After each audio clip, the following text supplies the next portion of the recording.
Saya sering katakan kepada Anda, dunia Anda teratur. Harta Anda mencari dengan cara yang halal, sudah Allah siapkan rezekinya. Tidak akan tertukar. Cuman putri yang tertukar sampai jadi sinetron. Ya, cuman menteri yang ditukar. Tapi harta tidak akan pernah, rezeki tidak akan tertukar. Akan diberikan sesuai dengan maslahat hidupnya sampai Anda wafat. Jadi kalau rezeki Anda belum terpenuhi, Anda nggak akan wafat. Demi Allah saya katakan, rezeki bersanding dengan kematian. Rezeki terpenuhi, baru datang ajal. Buka kalau sering ngaji Al-Arba'in hadis yang keempat. Dari Abdullah bin Mas'ud radhiyallahu taala anhu itu. Ketika beliau mengatakan haddatsana qala Rasulullah sallallahu alaihi wasallam wa huwa as-sadiqul masduq. Inna ahadakum yujma'u fi batni ummihi 40 yawman nutfah. Setiap Anda akan dihimpun di perut ibundanya sebelum terlahir 40 hari pertama berbentuk nutfah. Ya, pancaran pertemuan antara spermatozoa dengan ovum berproses. Thumma yakunu mithla dzalika 'alaqah. 40 hari yang kedua berbentuk 'alaqah. Zigot yang menempel di dinding rahim. Thumma yakunu mithla dzalika mudghah. 40 hari ketiga usia 120 hari, kurang lebih selama 4 bulan berbentuk mudghah. Daging keratan yang sudah mulai membentuk. Thumma yursalu ilaihi al-malak, kemudian diutus satu orang malaikat. Fayanfukhu fihi ruh. Maka dengan izin Allah meniupkan roh. Jadi usia 4 bulan roh sudah masuk ke dalamnya. Wa yu'maru bi katbi 40, kemudian diperintahkan untuk menuliskan, menetapkan 4 hal yang dibawa selama hidupnya. Apa yang pertama dengan yang kedua? Ini menarik. Satu, bi katbi rizqihi, kedua wa ajalihi. Yang pertama ditetapkan rizkinya, yang kedua ajalnya. Perhatikan kalimatnya. Rizki bersanding dengan ajal, Anda bayangkan. Ya, rizki ditetapkan sebelum lahir. 4 bulan usia kandungan, roh masuk. Quran surah 15 ayat 28. Ya wa idh qala rabbuka lil malaikati inni khaliqun basyara ya min salsalin min hama'in masnun. Teruskan langsung 29-nya. Fa idza sawaituhu wa nafakhtu fihi min ruhi. Begitu dibentuk dalam kandungan, janin terbentuk usia 4 bulan, nafakhtu fihi min ruhi. Saya tiupkan rohnya. Begitu ditiupkan roh masuk, ditetapkan 4 hal. Pertama adalah rizkinya. Rizki ditetapkan. Rizki, Masya Allah. Tuh. Kedua, wa ajalihi, ajal. Ingat, ajal bukan umur. Beda antara ajal dengan umur. Ajal batas akhir usia kehidupan seseorang. Batas akhir usia hidup. Ya, Quran surah ke-7 ayat 34. Walikulli ummatin ajal. Setiap umat, bahkan bukan cuma 1-2 orang, semua umat itu punya ajal. Batas akhir hidup. Ada yang 60 tahun, ya, ada yang 100 tahun, ada yang 150 tahun, ada yang 6 tahun, ada yang 6 bulan, dituliskan. فَإِذَا جَاءَ أَجَلُهُمْ لَا يَسْتَأْخِرُونَ سَاعَةً وَلَا يَسْتَقْدِمُونَ. Kalau sudah tiba ajalnya, nggak bisa majukan, nggak bisa, mau diundur pun susah. Di orang yang bunuh diri itu cuma buang-buang energi, nggak ada kerjaan, ntar juga meninggal. Ya. Nggak bunuh diri pun wafat juga, ngapain bunuh diri? Jadi kalau sudah tiba ajal, meninggal. Mau minum baygon sampai dengan 1 truk, kalau belum tiba ajal nggak akan meninggal. Jangan melakukan sesuatu yang sudah pasti. Mengerjakan sesuatu yang pasti itu artinya dituntut. Tapi mohon maaf, memikirkan sesuatu yang sudah diatur itu kurang kerjaan. Sama dengan mencela yang sudah tercela, buang-buang energi. Pengen dipuji pada yang tidak layak, itu terlampau GR. Nah, kembalikan ke sini. Di ajal bersanding dengan rizki. Kalau sudah tiba kemudian rizkinya itu selesai, maka ajalnya akan tiba. Karena itu dua-duanya bersifat gaib. Tidak disampaikan, tidak diberitakan. Bayangkan kalau kemudian misalnya di sini diberikan kabarnya. Rizki bersanding dengan ajal. Rizki selesai, ajal tiba. Nama siapa? Hah? Kusnan. Kusnan rizkinya misalnya 1 miliar. Malam ini sudah 999.999.000 rupiah. Tinggal 1.000 tuh dan pok begini. Demi Allah saya katakan, susah beraktivitas. Mencari dunia sulit. Ke kampus gak mau, kerja gak mau, itikaf di masjid sampai akhir kajian. Ayo pulang gak mau, kenapa? Tinggal 1.000. Itu makan minum gak dimakan, snack tidak dicobain, minuman tidak dicicipi. Apa yang terjadi? Gak mau, capek, lelah dia, pingsan tertidur. Begitu pingsan bangun, kasih minum gak sadar, 3 sedot, meninggal. Nah. Jadi rezeki kita itu sudah diatur. Ya, yang belum jelas itu adalah akhiratnya, surganya.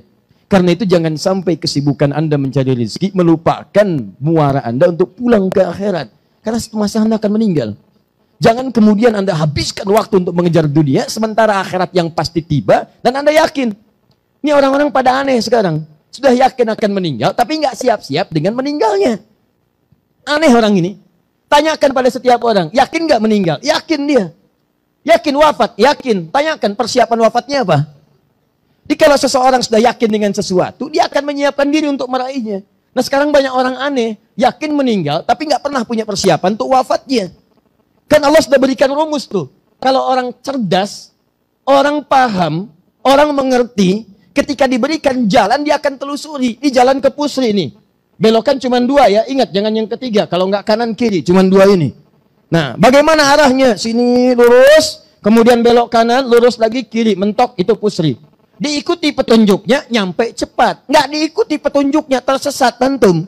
Cari-cari jalan, baru datang ke Pusri jam 10, bubar pengajian. Nggak bisa ikut. Sama, antum ini di perjalanan, satu saat akan tiba ke ujungnya. Ajal tiba, persiapannya apa? Bocorannya sudah ada dalam Al-Quran. Sampaikan oleh Allah. Nih, setiap yang berjiwa. Antum. Ganti dah. Ya. Quran surah 39, ayat 30. Paling kiri sebelah bawah. Innaka mayyitun wa innahum mayyitun. Innaka mayyit. Tuh lihat. Ada tasydidnya. Mayyit. Kalau ada tasydid, itu artinya belum meninggal, tapi akan meninggal. Ingat ya, kalau ada mayyit pakai tasydid, ini artinya akan meninggal. Kata Allah, innaka mayyitun, kamu itu tidak akan hidup selamanya, akan meninggal. Nih, mayyit. Tuh. Mayyit. Kita mayyit, satu saat akan wafat. Ya, karena itu ketika mayyit ini disebutkan akan wafat, apa yang diambil sampai wafat? Nafasnya. Sekarang bisa bernafas, nafas diambil, selesai kehidupan. Karena itu ketika nafas akan diambil, muncul Quran surah ketiga, ayat 185.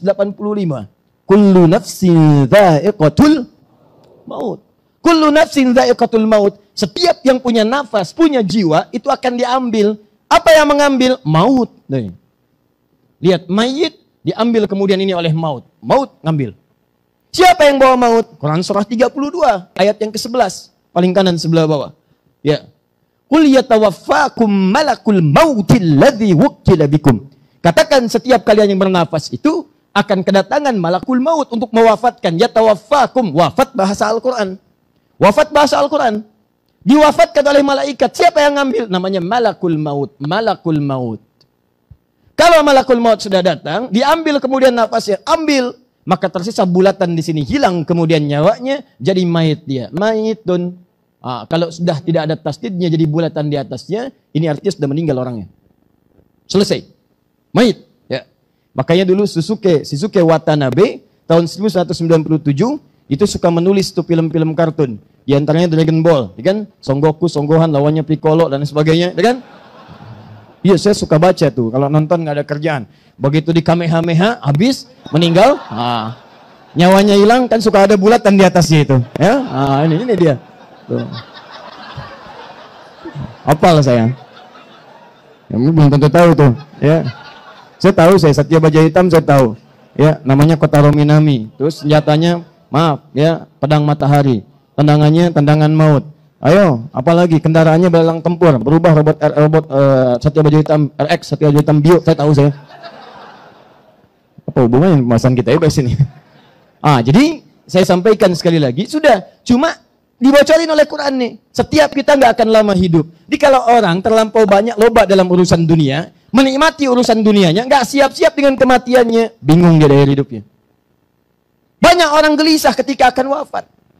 Padahal Allah kasih rumus, ada orang-orang yang punya persiapan, begitu kedatangan malakul maut, tenang aja, senyum. Udah tahu mau meninggal, masih senyum. Allahu Akbar. Ada orang-orang yang saat wafat itu senyum. Yang paling hebat. Saat dia lahir, dia menangis, dan orang lain tertawa. Anda lahir, Anda menangis. Orang sekitar Anda tertawa. Tapi pastikan saat Anda pulang, Anda yang tertawa, buat mereka menangis.